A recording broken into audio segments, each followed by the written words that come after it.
This podcast is sponsored by nobody.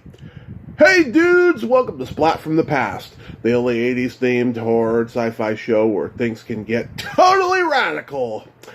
Now today I will be interviewing Amanda Ladd Jones, the gorgeous and talented daughter of Alan Ladd Jr. and granddaughter of the late great Alan Ladd. Not saying that Alan Ladd Jr. isn't late great as well, but Alan Ladd, oh my God, talented, exciting, golden age of Hollywood actor. It's the 70th anniversary of Shane, which was his signature role, and it's a great movie that still holds up. We're going to celebrate the 70th anniversary of that movie. I mean, her grandfather did so many great movies. The Great Gatsby, Wild Harvest, The Glass Key, This Gun's for Hire. Lots of good stuff. And of course her father, Alan Jr., he had the production company, the Ladd Company, and he presented, so many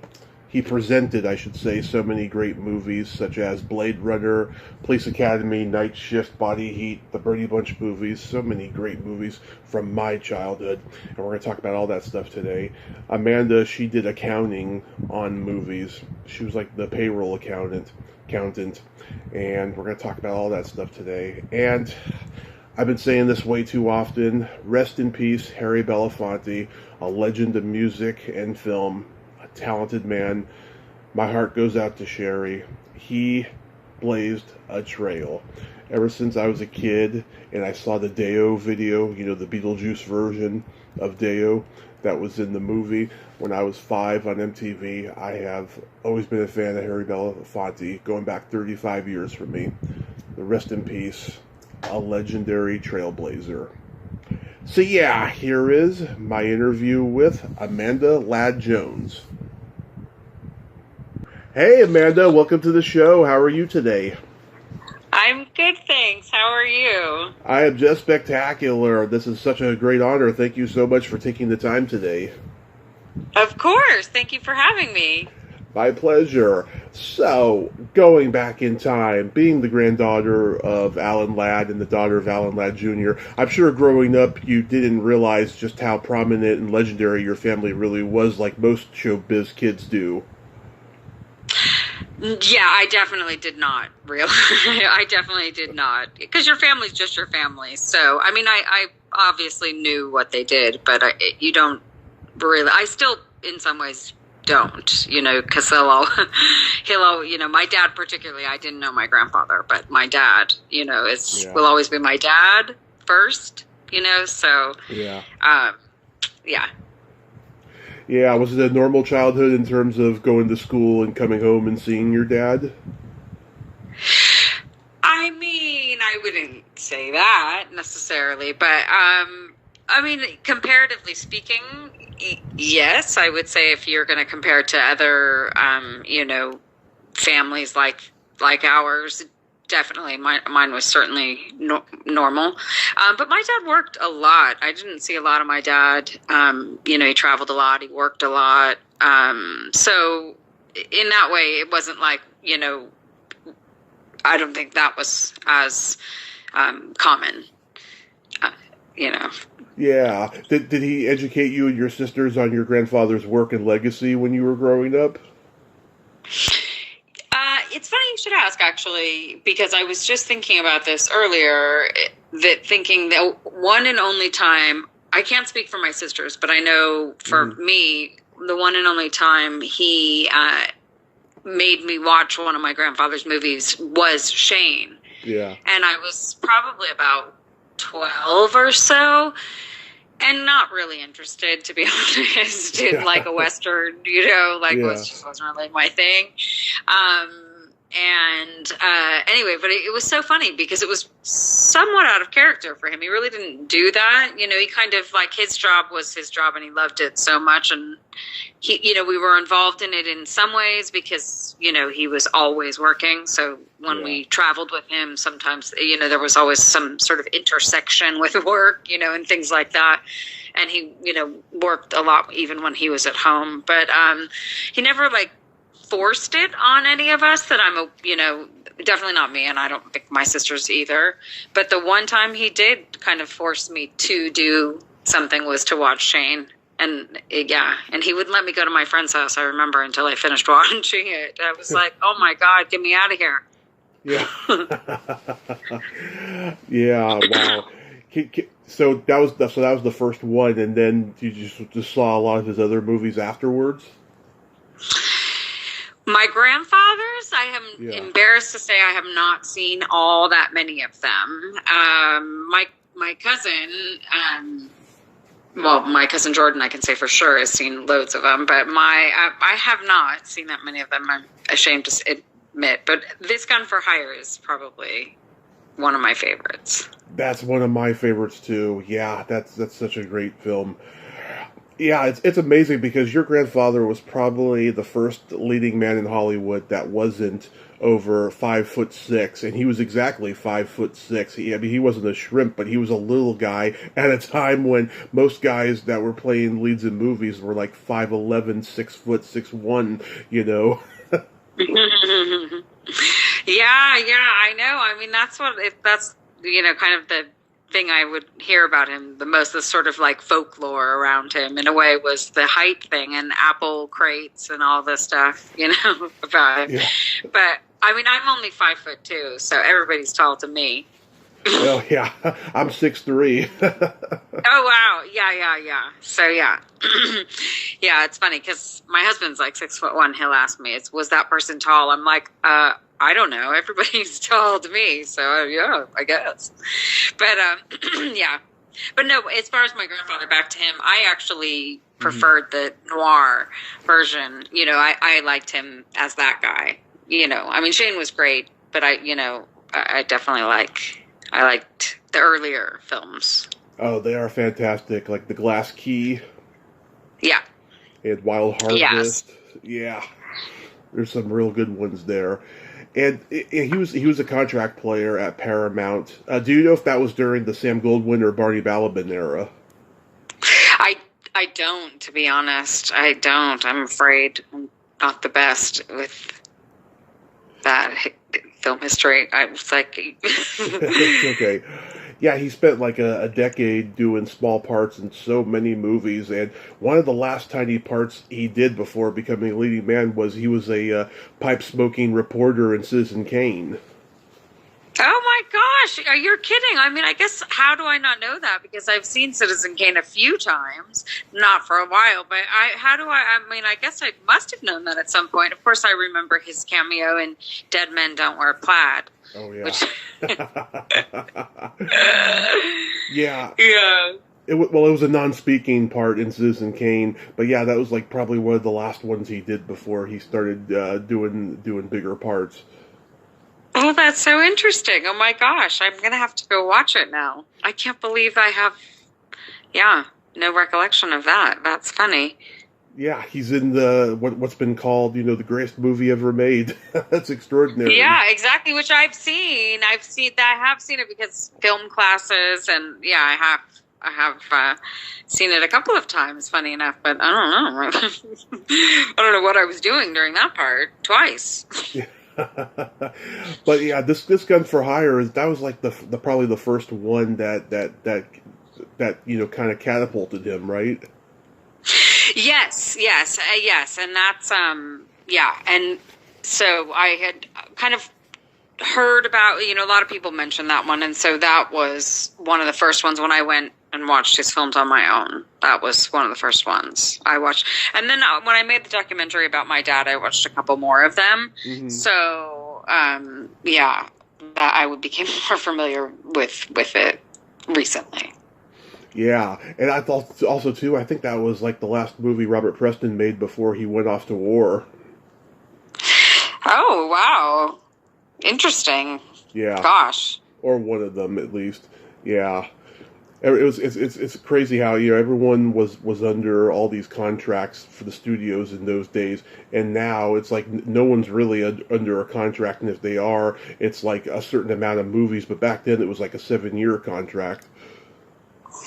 I know the whole thing is really such a crazy thing when you think about, and then it was the same with writers too. People were owned by the studio, and and everything, like their image was like crafted by the publicity department, and obviously, like, celebrities now have publicists and people, Mm-hmm. helping them, cultivate the perfect image and whatnot. But there was definitely more of like a, sort of like ownership, back then it seems, with the contracts and people, being contracted to a studio for a long time and them dictating every aspect of your life. But yeah, the craziest thing is that they had arranged marriages.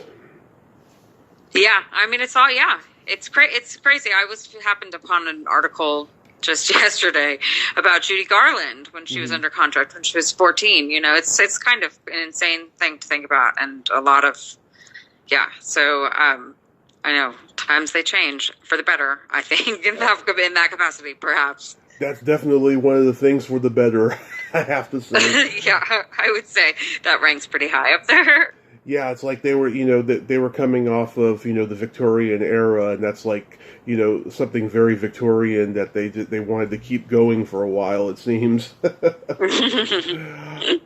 So yeah, I mean, it's the 70th anniversary of Shane, and I watched it the other night. It still holds up. It's such a beautifully made Western melodrama. George Stevens was such a visionary. I take it when your grandfather, took this role, he knew it was going to be important.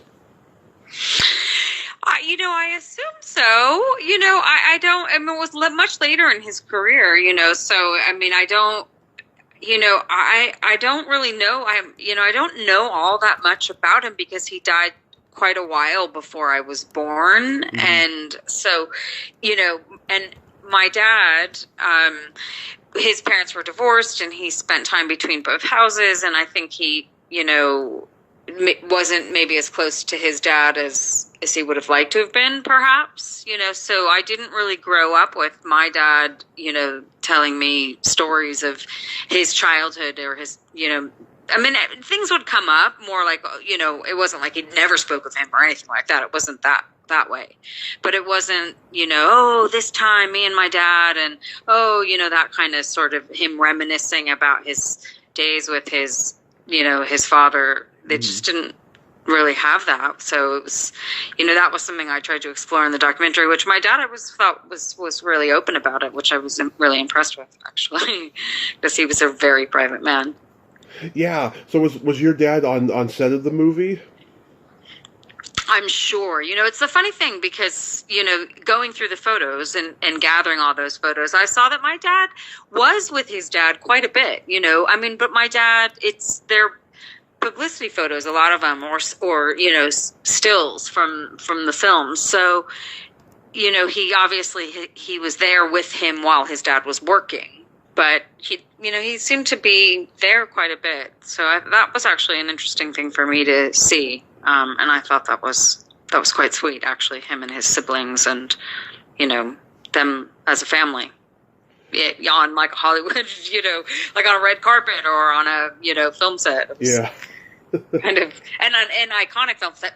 Shane, there we have photos from that. So, it's like, it's that those kinds of things. It's like, oh, wow, you had a crazy childhood, meaning him. You did. Yeah, not surprisingly, it was shot on location in Wyoming in cattle country, and partially the interiors were at Paramount Studios. Yeah, you can't fake beautiful scenery like that on the back lot of Warner Brothers in Burbank because you can tell it's Wyoming. Not. Yeah. Yeah, definitely not. That's very true. Yeah, and I read that George Stevens had originally cast Montgomery Clift as Shane and William Holden as Starrett, but something happened and those guys ended up doing other movies instead. But casting your granddad in Van Heflin was just perfect, I think. I know, it's hard to imagine it with anybody else, isn't it? I had actually heard that as well, but it's hard to imagine anybody else playing those roles. Yeah, I can't imagine anybody else playing Jack Wilson. Jack Palance was just so menacing and so great, and it was the beginning of his career. Yeah, Jack Palance was. I mean, Jack Palance was great in that, and continued to be so great. It's like it's great, amazing when you think about the people in that film. Yeah, and he got a Oscar nomination for it, but he didn't win. But of course, when he won for City Slickers many years later, I mean, that more than made up for it. Yeah. And it's also Best Supporting Actor as well. But yeah, like I said, I mean, the movie still holds up. The bar fight scene is so great. And this was probably the first Technicolor Western, too. I can't think of another one before that, because they were mostly black and white before that, of course. This was the year after High Noon. Yeah. Yeah. I think you might be right. I think I saw that on, was it a poster or something somewhere? I feel like I can, flashed right on that, in Technicolor, sort of first time or something like that. Yeah, and the ending still makes me tear up. It reminds me of Gone with the Wind as one of the great endings of old Hollywood movies. I'm sure you agree with that. Yeah, I do. I really do. I really do. It's such a great ending. Yeah, and that kid, he ended up dying super young. It's pretty sad. I mean, he just had great chemistry with your dad, I thought.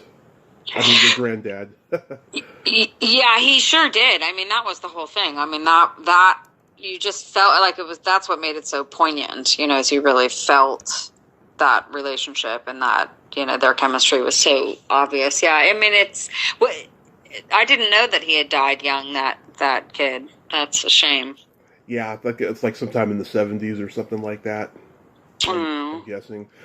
Yeah, and in the 60s, David Carradine, he had a short-lived Shane series, and I heard him say in the interview he didn't want to do what your granddad did because that's not who he is. He had to really reinvent Shane over again to play him in the 60s. And I never seen that series. It's probably on YouTube. I don't know, but your granddad is Shane for sure. Yeah. Like I said before, I can't. It's hard to imagine, anybody else playing the roles.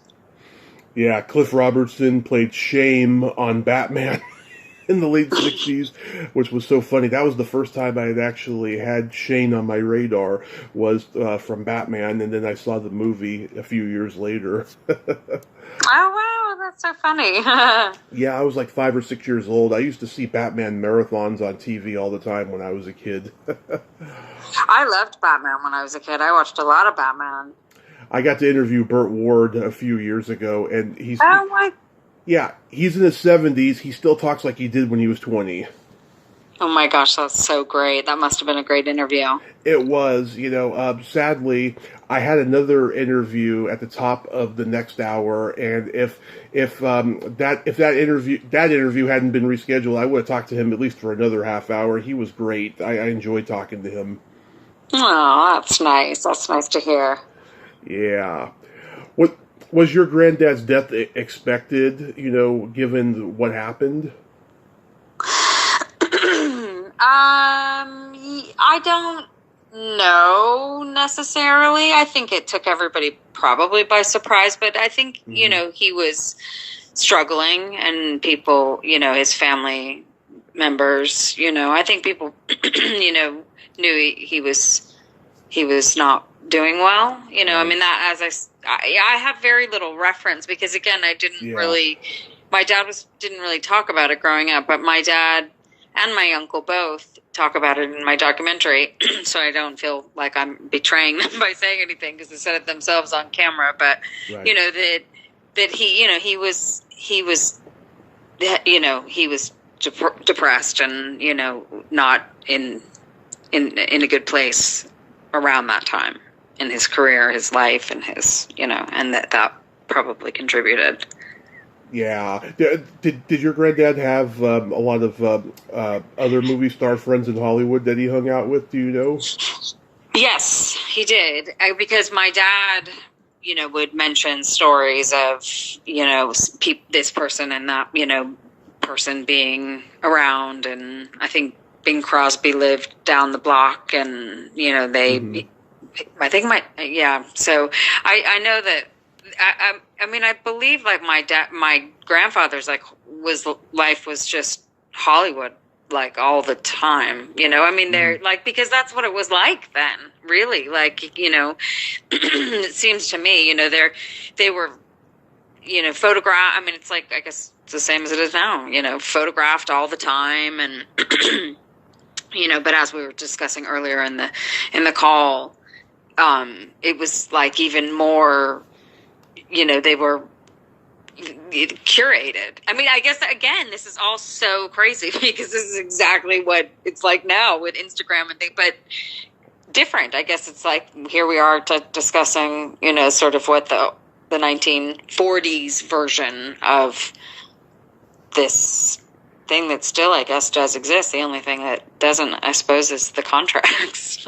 Other than that, I guess like, everything, images being curated and all that. But it seems, actually, I guess the sort of difference is that now it's the person, curating their own image rather than, being, perhaps, I'm sure they're being instructed by people, but they're not contractually bound, I suppose. So that's a good difference.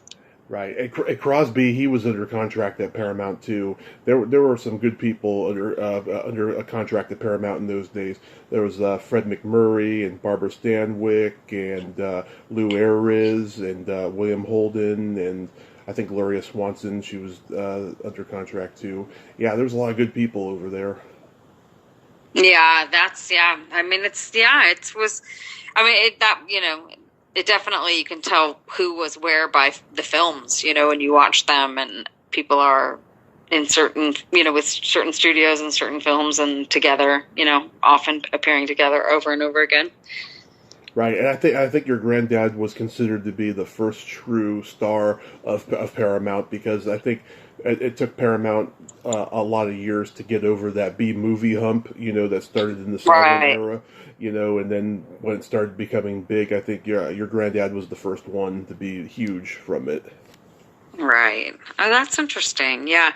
I know that my dad, it was really meant something to my dad when he when he went over to Paramount when he was producing at Paramount, because he, sort of felt like he'd gone back to where his dad came from. I remember him mentioning the office that he was in, and that it was, significant to him. That's sweet. That's really sweet. Yeah.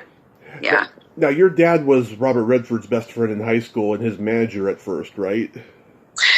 Yeah, well, I don't know if they were, because I think Robert Redford is a couple years older than my dad, so they knew each other in high school, but I think he was maybe ahead of my dad in school. But yes, they did know each other in high school. They were friends in high school, and then my dad became his manager or agent. My dad was an agent. I don't think my dad was ever a manager, but he did represent him. Yes, he represented him. Did he push for him to be the Great Gatsby in the remake? I think so, actually, funny enough. I think so. I feel like my dad did tell me that. Yeah, some critic made an interesting observation that Bruce Dern also could have been the Great Gatsby had given the opportunity. And he's such a great actor, and he's a much different energy than Redford, but I think it's possible he could have played him too. Yeah, I love Bruce Dern.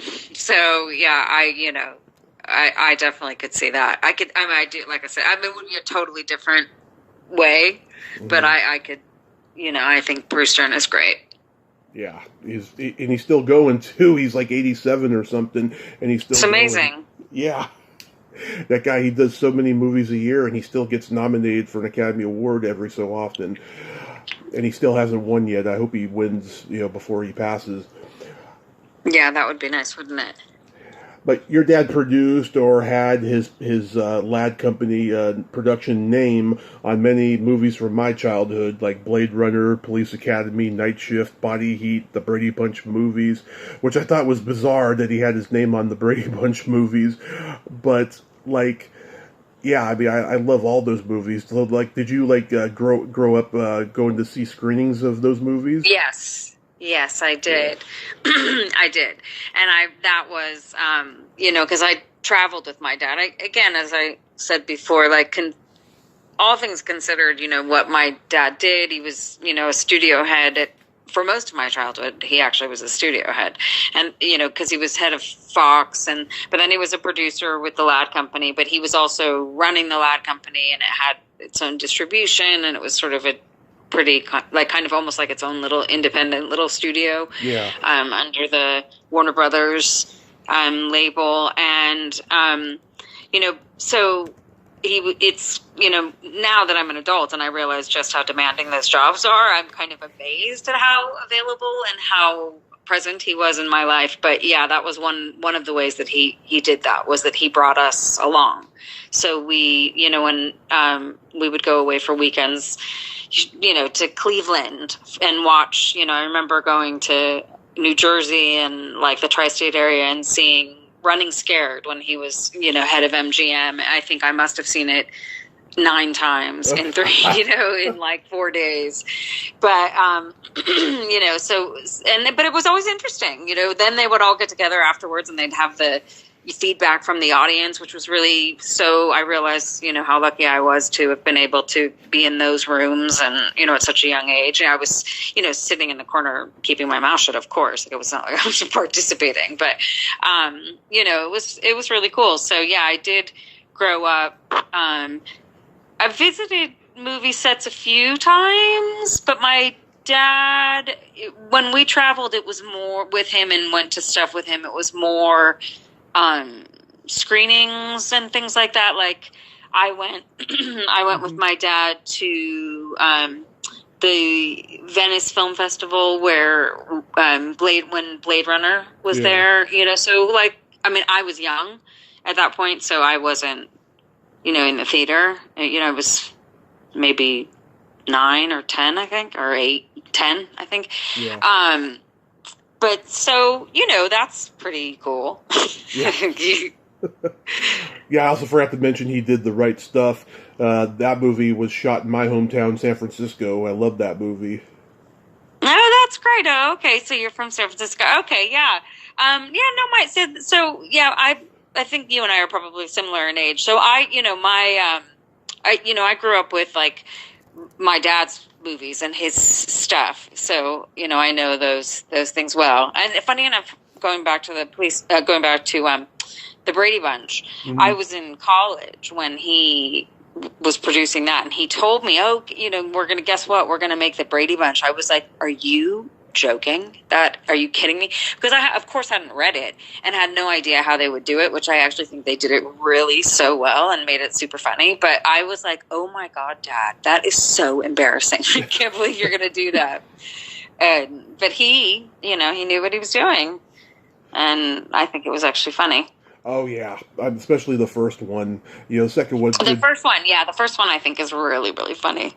Yeah, I like the second one, too, but the first one, I used to watch that over and over again when I was a kid. And, I always loved his company logo with that tree emerging. And I remember when I saw the 2 Brady Bunch movies in the theater, it brought me so much joy that after the credits, that tree came up and stuff, but I always wondered why it didn't show up at the beginning like, Police Academy had and stuff. Yeah, I don't know. I'm sure it was something, contract thing but you don't, the tree, it's nice to see it at the end, but you don't have as much time at the beginning. I mean, I guess you do now, but it depends on whose logo, I suppose, is going at the front. Yeah. I'm going to be 40 in June. My brother is going to be 50 this year, so he's more closer to your age, probably. Oh yeah. So I'm like your brother's age, exactly. So you're quite a bit younger than me, but yeah. Yeah, so he taped everything off HBO when I was a kid, so that's how I learned a lot of about movies, from like the 80s and stuff, the early 80s. Clearly even before that, I mean, you have a really incredible knowledge of films. I'm very impressed. My dad would have been very impressed because he was encyclopedic when it came to films. So, oh yeah, you guys would have had lots to talk about, which is saying something because my dad was notoriously quiet. Yeah, I mean, I've been a movie buff my whole life, but my brother, he taped everything when we were kids, and that's how I first started discovering it. And then when my mom started working for the cable company, we had all these channels, and like Cinemax at that time still showed black and white movies, and that was like the beginning of the old Hollywood education for me was through that. Oh, that's great. I remember. See, your brother would remember this, but you wouldn't because it's before your time. But the Z Channel was like my education. I mean, my dad had VHS tapes that he brought home, so not that like I think the studios he worked for, he got films from the library, so we always had like VHS tapes at home. But I remember when the Z Channel came out, and that was very exciting. Yeah, I've heard about the Z Channel. I haven't looked into it too much, but since you mentioned it, I'm intrigued to find out more about it. There's a great documentary actually on the Z Channel, funny enough, that I happened upon. It's really, like I said, your brother would probably remember it because he's my age. Mm-hmm. But it's like if you were that age, because it was the beginning of cable TV, and you had this brown box, and it was literally the Z Channel. It was the letter Z at the end of the like push button row. Yeah, it's great. Heck, my mom would probably remember it. I'm going to ask her later today. Oh, definitely, yeah, definitely, and check out that documentary. I'm sure if you I can't remember I think it was even called the Z Channel. Like it may have been called that, but it was. I'm pretty sure I saw it a while ago, but I think it was about the guy who started the Z Channel. And actually, I think you should look it up because I'm pretty sure that's what it was about. The guy who started it, and he was like a total film buff, film lover, and he started this like cable channel. I could be making that up, but I really don't think I am. I think that is true. I'll definitely check it out. that sounds so awesome. Yeah, you should. Speaking of documentaries, you made the documentary Laddie, the Man Behind the Movies. What sparked that project? Well, funny enough, I was inspired to do it because, as we've touched on in this call, my dad was quite busy, so I didn't see him as much when I was growing up, but also, he's also my dad, and your parents are your parents, no matter what they do for a living, so I never really saw him in that light. And then I found when I started working myself in film, I kept meeting people who knew him, and they would tell me these really amazing stories that I'd never heard, and that, my dad was never one to brag or anything like that. And so I remember Lucy Fisher, who's a producer, she's great. And she was an executive, and she's an amazing woman. She one time was telling me a story about when she went over to work at Fox. She went and worked at Fox right before my dad actually left Fox to go start the Ladd company. And she was telling me, it's just like very, sort of telling me all about it, and was like, oh yeah, I mean, it was everybody wanted to work at Fox because, that was the place where women could get jobs, proper jobs. Like everywhere else, they were just hiring women as secretaries. But, at Fox, you could, be an executive, and everyone wanted to work for Laddie. And so I just that was something, because I was probably about at that age, 24, so 23, 24. And, really trying to, establish myself and, in some sort of career. And so to hear that, and to hear that about him, and having having never really thought prior to that point about who he was and how what he did impacted other people. And so then I just kind of became more interested, and then I would hear more stories. And I, initially actually thought I was going to make it into a coffee table book, because there's a coffee table book that Cameron Crowe did with Billy Wilder, which is great. Wow. And it's called Conversations with Wilder.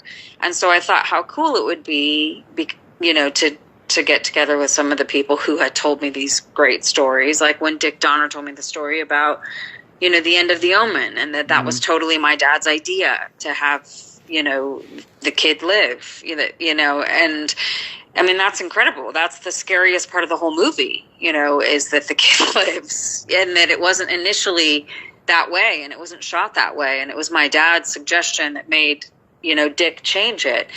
I mean, that was something I didn't learn until I was in my mid to late 20s, and so I just really realized that there was so much about him that I didn't know, and if I didn't know it, a lot of other people didn't know it, and he was never going to tell at least not himself. He ended up telling in some ways, in my documentary, but, so that was it. And then, I became a mother, and I really wanted to have a record for my daughter, especially, but also my nieces and nephews and sister and my whole family, of my dad and our family and cause obviously it's about his dad as well.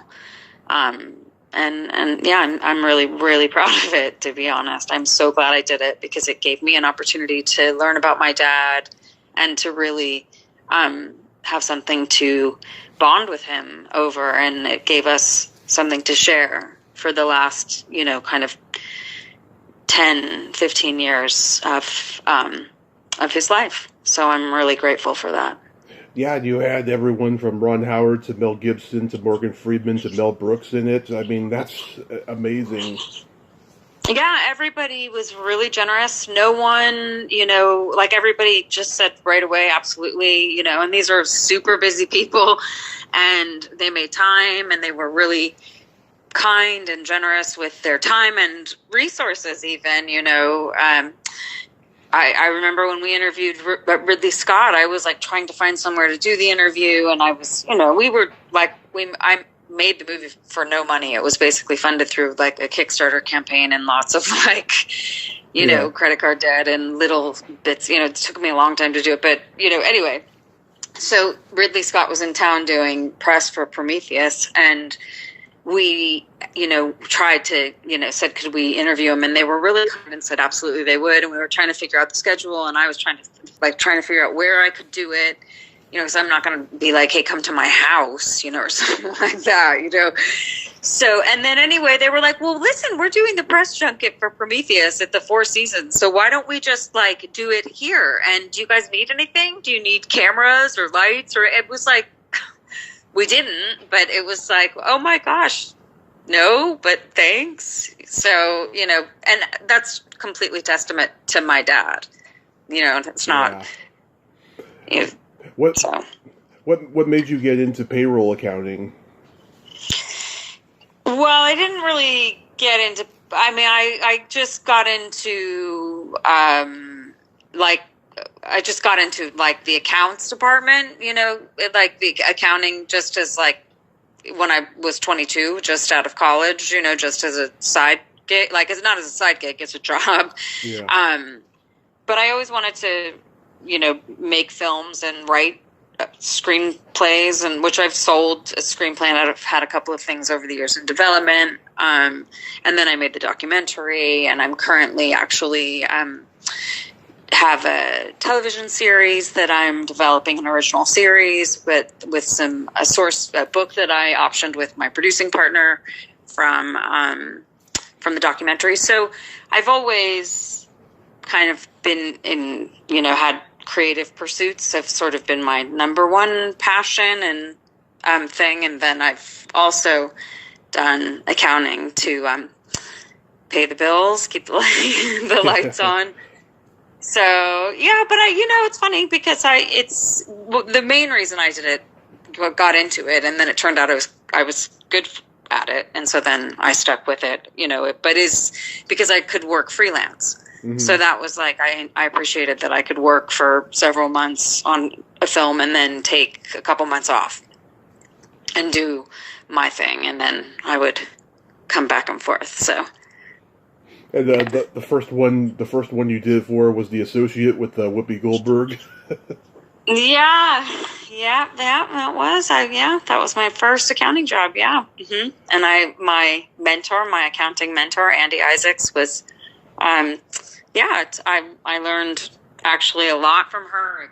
there was a blizzard in New York at the time, and Wow. so we had a huge insurance claim. And anyway, I kind of, jumped in and learned quickly. It was it was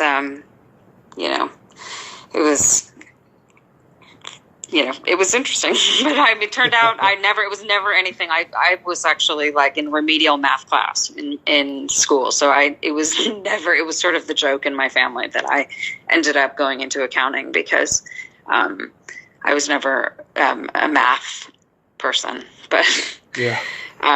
Apparently, it's really just like bookkeeping, I suppose, just with a lot more money. Right. It's kind of like your checking account, but just with a lot more in it, Yeah. But yeah, so that's that. So what do you got going on these days? As I said, I'm developing this series, and I still do accounting, so I'm just working, I'm working on some Netflix projects at the moment. So I contract with them, but I'm actually, like I said, my main focus is developing this series that, we're working on, my partner Catherine and I. So that's it. How long you been in London for? I've been here for 2.5 years. Yeah, is it good over there? Is everything opened up? Yeah. We're happy here. Yeah. Mm-hmm.